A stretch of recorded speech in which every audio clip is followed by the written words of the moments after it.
Ya, cermin Allah. Jadi insan ini, di Bapak Ibu ini disebut cermin Tuhan. Disitulah Allah mengatakan khalaqa Adam ka suratihi wa khalaqal insan ala suratir rahman. Dijadikan Adam itu sesuai dengan gambaran rupa diriku, kata Allah. Dan dijadikan insan itu sesuai pula dengan gambaran rupa ar-Rahman ya aku.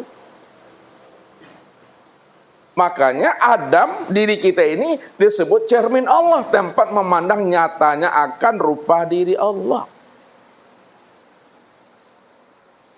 Sedangkan insan ini kalau disebut dengan bahasa syariat, maka disebutlah namanya hamba Allah. Hamba Allah.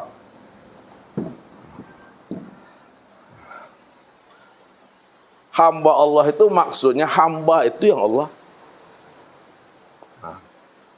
Bahasa ma'rifatnya insan itu tiada lain adalah Allah. Itu dia. Tiada lain adalah Allah. Kalaulah insan itu tiada lain adalah Allah, ya Allah lah itu sebenarnya. Makanya diri Bapak Ibu ini adalah diri zat. Ini yang diri Allah. Yang asli, diri Allah yang ori, bukan KW. Itu yang dipegang di sini. Ini pesan Rasul. Man arafallah fahuwallah. Man arafallah fahuwallah. Barang siapa yang sudah kenal Allah, bahwa Allah itu adalah yang wujud, Allah itu adalah sama, Allah itu adalah basar, Allah itu adalah kalam, Allah itu adalah ilmu, Allah itu adalah kudrat, Allah itu adalah iradat, Allah itu adalah hayat, fahuwallah. Maka yang wujud itulah yang Allah itu, yang sama basar itulah yang Allah itu, yang kalam ilmu kuda iradat hayat itulah yang Allah itu. Kalau dibuatkan Bapak Ibu, digambarkan nih.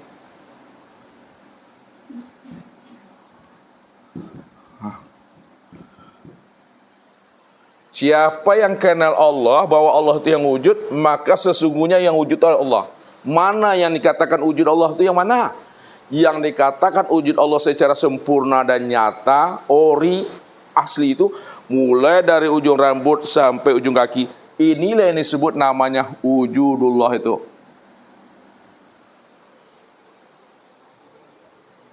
Ini yang disebut wujudullah. Kalau ini yang wujudullah, lalu samanya di mana memandangnya? Samanya itu nampak pada dua telinganya. Basornya kemana memandangnya? Nampak pada cik mata. Nih. Kalamnya kemana memandangnya? Kalamnya nampak pada muncungnya. Ilmunya kemana memandangnya? Nampak pada akal nih. Kudratnya kemana memandangnya? Nampak pada kaki, seluruh anggota tubuh nih. Iradatnya, kehendaknya nampak pada hati. Hayatnya kemana memandangnya? Nampak pada napas yang keluar masuk melalui batang hidung ini. Inilah yang disebut namanya wujudullah. Kiha, kuha, takwib pada Tuhan. Itu dia. Dia sempurna. Ketika itu kata Rasul, man arafallah kala lisanahu. Ditutup oleh Rasul dengan bahasa man arafallah kala lisanahu. Siapa yang sudah kenal Allah dengan pengenalan yang sempurna, memang Allah cuma yang wujud, yang sama basar, kalam, ilmu, kuda, iradah dan hayat. Kala lisanahu, kelu lidahnya. Kelu lidah itu Bapak Ibu kata yang tiada terkatakan. Maksudnya tidak ada pengakuan lagi di sana. Kalau Bapak Ibu telah terang, telah jelas mengenal Allah itu sejelas-jelasnya, keluh lidah Bapak Ibu, tidak bisa lagi Bapak Ibu menjelaskannya. Tidak bisa Bapak Ibu lagi menguraikannya. Tidak bisa Bapak Ibu lagi menerangkannya. Kalau telah terang Allah itu diterangkan juga, maka kabur makna yang sebenarnya. Lain yang disebut, lain pula yang ditunjuk. Ya. Contoh. Nah, ini contoh nih. Ya. Kita katakan namanya papan tulis. Ya. Yang mana papan tulis itu Bapak Ibu? Ini papan tulis nih. Ini terplek nih. Nah, sebut namanya meja. Udah tahu kita meja, tunjuknya meja. Mana meja nih? Nah, ini kain nih, tunjuk lagi nih. Mana meja nih? Kaca. Makanya sesuatu yang sudah jelas jangan dijelaskan juga lagi. Sesuatu yang sudah paham kita tentang sesuatu itu jangan diuraikan juga lagi Bapak Ibu. Takkan paham Bapak Ibu. Ya. Oleh karena itu cukup disadari, diam, dan diimani. Itu ilmunya. Makanya kesempurnaan orang marifat adalah diam. Nah, ini kesempurnaan orang marifat itu, yang keluh lidah tadi, itu maknanya diam. Nah, bukan diam-diam ya Bapak Ibu. Kalau diam-diam bermasalah tuh. Tapi diam di dalam itu dia, diam di dalam paham, paham di dalam kesadaran, sadar di dalam keheningan, hening di dalam keimanan. Itu dia. Tak bisa lagi kita terangkan Bapak Ibu keluh lidah. Kenapa? Yang menerangkan dengan yang diterangkan memang dia. Yang menyebut dengan yang sebut dia. Yang mengingat dengan yang ingat memang dia. Yang menyembah dengan disembahnya dia. Maka dialah yang mengingat, melihat dan menyaksikan akan dirinya sendiri. Itu yang disebut namanya kesadaran Tuhan, bukan kesadaran kita Bapak Ibu. Kalau Bapak Ibu masih sadar, tanda belum sadar itu. Orang yang sadar itu adalah tidak lagi dia menyadari. Kalau menyadari, tanda belum sadar itu. Ya. Jadi kesimpulannya orang sadar adalah orang yang tidak Nah, orang yang tidak sadar itu yang sadar sebenarnya. Jadi mana yang katakan orang sebenarnya sadar? Orang yang tidak sadar. Nah, pasti pan yang basuh. Orang yang sebenar ingat itu adalah tidak ingat. Ya? Yang tidak ingat itu yang sebenar ingat. Kalau masih mengingat, tanda belum ingat tuh. Tanda lupa tuh. Maksudnya kalau orang sudah kenal Allah, tidak ada lagi bahasa mengenal Allah. Orang yang sudah jumpa Allah, tak ada lagi bahasa berjumpa Allah. Kalau masih ingin mengenal Allah, tanda belum kenal. Kalau masih ingin menemui Allah, tanda belum berjumpa. Makanya tidak ada kata bahasa mengenal, tidak ada kata bahasa mencari, tidak ada lagi bahasa mengingat. Itulah yang dikatakan diam di dalam kehampaan, hampa dalam ketiadaan itu.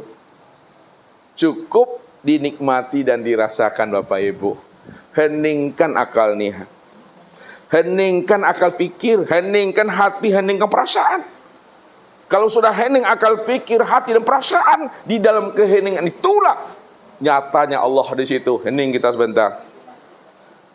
Ketika ini siapa yang turun naik itu? Itu yang si hayat tuh. Siapa yang hayat? Itu yang Allah tuh. Heningkan. Kita heningkan batang tubuh kita nih, hening, diam maksudnya, hening beningkan. Hening beningkan akal, hening beningkan hati, hening perasaan. Ketika hening sudah hening Bapak Ibu, ya. Turun naik tuh. Dia sebut namanya dengan hayat. Hayat itu hidup. Mana yang hayat pada diri Bapak Ibu itu yang mana? Itu yang nyawa tuh. Jadi setiap nama yang disebut mesti jelas orangnya Bapak Ibu. Ya. Setiap nama yang disebut jelas orangnya. Mana yang hayat, itu yang nyawa tuh. Nyawa itu nyata wujud Allah.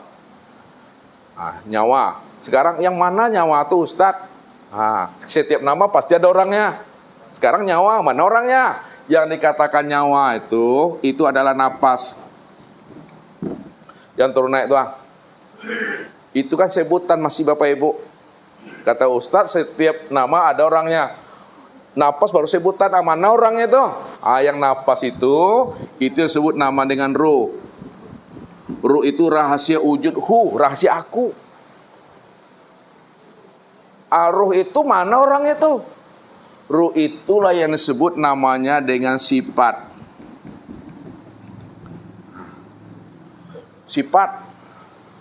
Sifatnya mana tuh? Wujud, sama, basar, kalam, ilmu, kudorat, iradat, dan hayat. Kalaulah yang sebenar ruh itu adalah sifat, yang sifat itu yang mana orangnya itu? Sifat itu yang orangnya adalah zat. Zat. Sifat itu yang sebenar-benarnya itu adalah zat. Zat itu yang mana orang itu Ustaz? Yang sebenar-benar zat itu aku.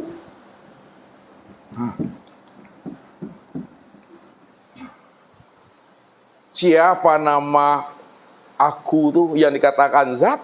Fazalikumullahu rabbukumul haq. Fazalikumullah rabbukumul haq. Rabbukumul haq. Maka zat yang demikian itulah Allah Rabbmu yang sebenar-benarnya. Maka yang sebenar zat itu aku.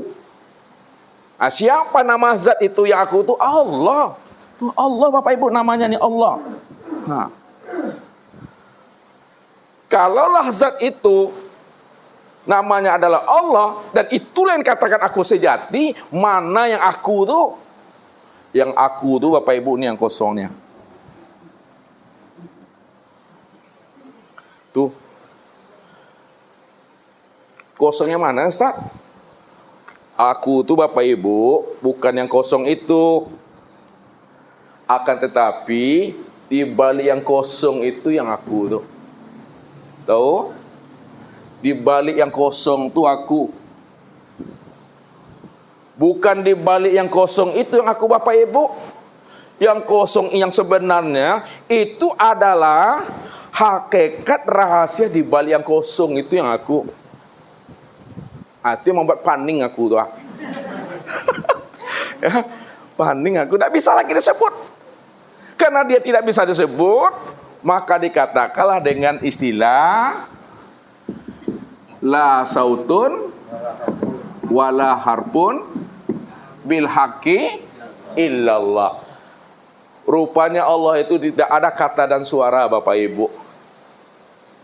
Itulah yang dikatakan kalimat Allah yang lebih tajam daripada pedang, lebih keras daripada batu adalah kalimat Allah yang tidak ada kata dan suara. Itu yang disebut namanya kata kodim. Kata kodim, kata kun, kata jadi di situ.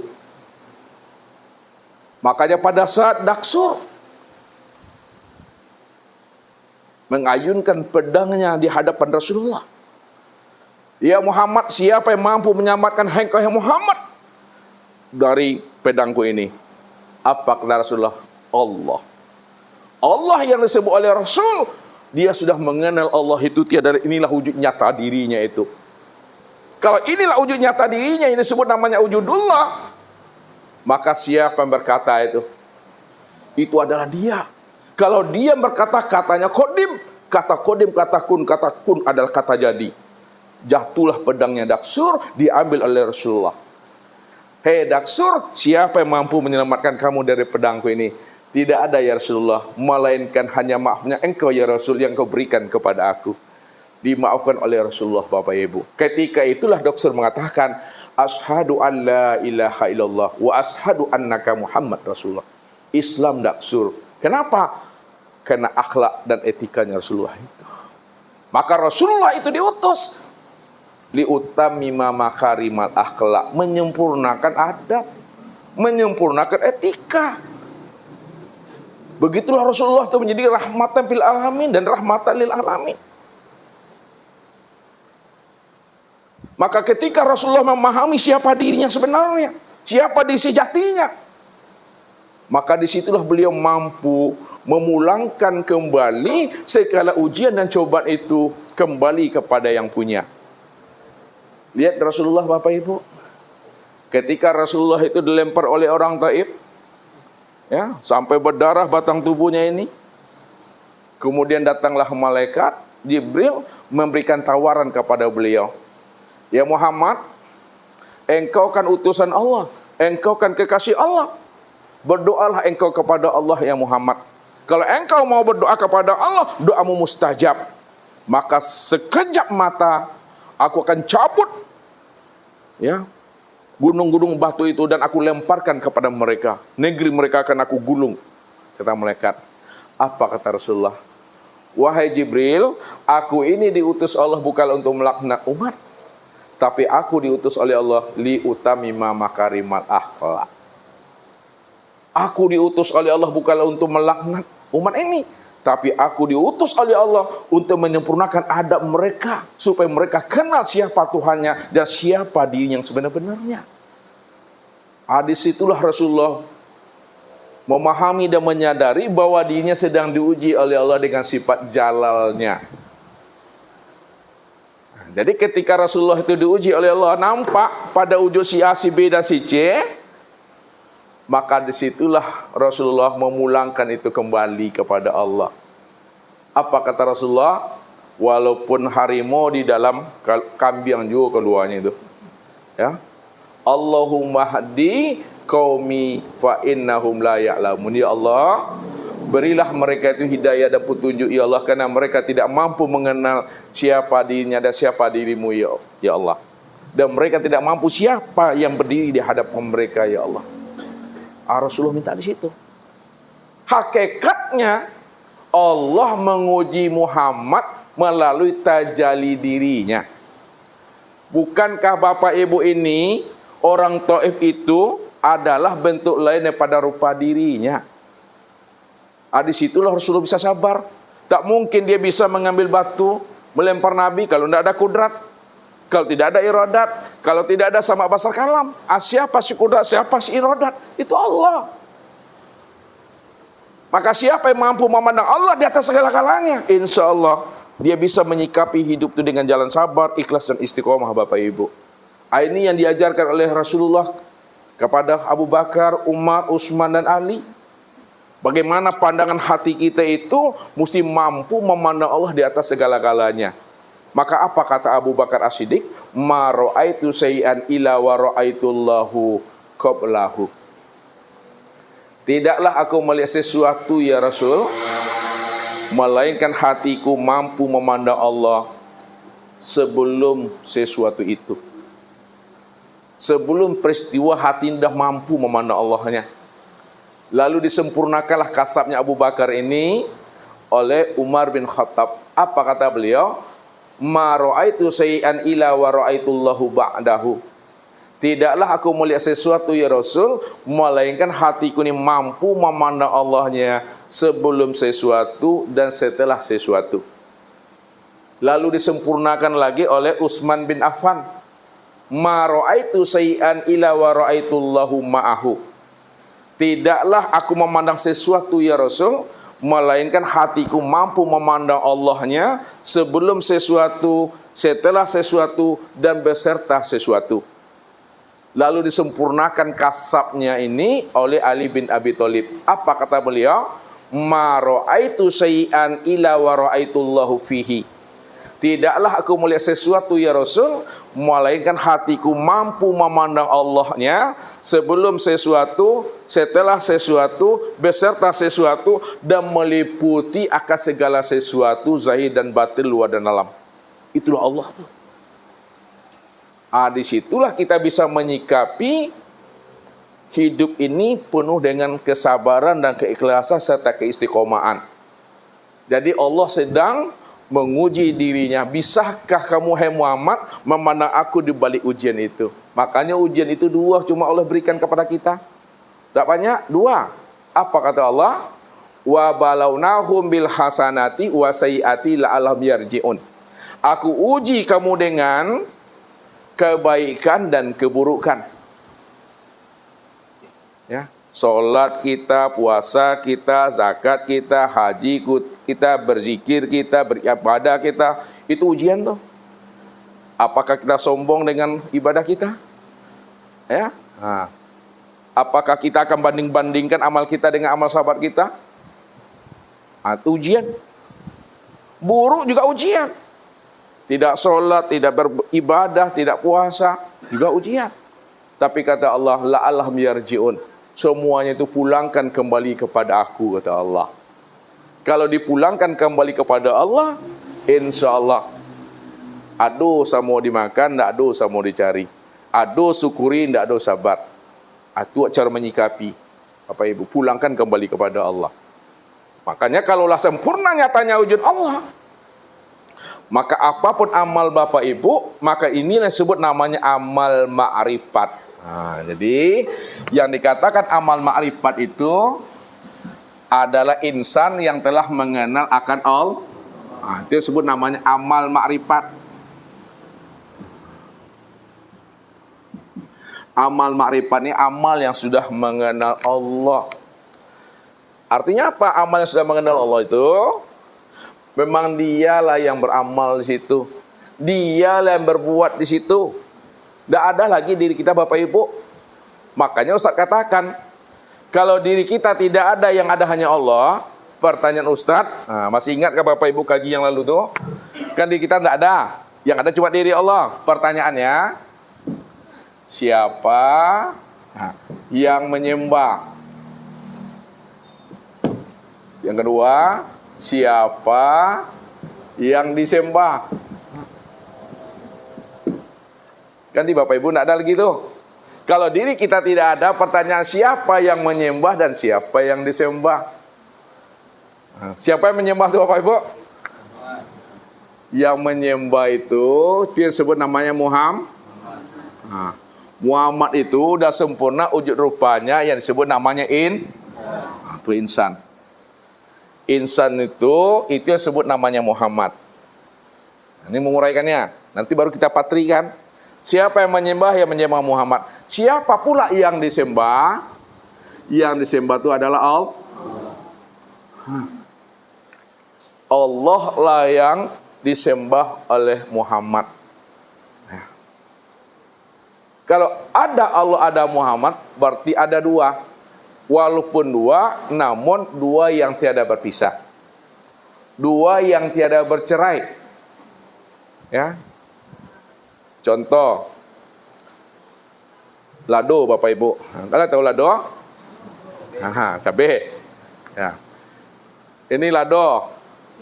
Ya. Berpisahkah lado dengan pedasnya? Enggak. Kalau tidak berpisah lado dengan pedasnya, lalu pedasnya di mana Bu adonya? Pedasnya itu ada di lado. Ini yang dikatakan tadi, cabai dengan pedasnya dua yang tidak berpisah, dua yang tidak bercerai. Itu hakikatnya cabai dengan pedas itu adalah ahad. Allah dengan Muhammad jangan dipisah ceraikan. Muhammad dengan Allah jangan dipisahkan. Esakanlah Allah dengan Muhammad, Muhammad dengan Allah itu. Kalau dia esa, lalu bagaimana cara menghantarkan gajinya? Nah, lihat nih, ini dipatrikan gaji, dibulatkan. Kok buletnya bisa digolongkan, picaklah bisa dilayangkan. Nah, cara mematikan gaji, Muhammad ini, lihat. Muhammad ini adalah zohirnya Allah. Sedangkan Allah itu batinnya Muhammad. Itu Bapak Ibu maminya. Yang kedua, Muhammad itu tubuhnya Allah. Sedangkan Allah itu ruhnya Muhammad. Itu Bapak Ibu.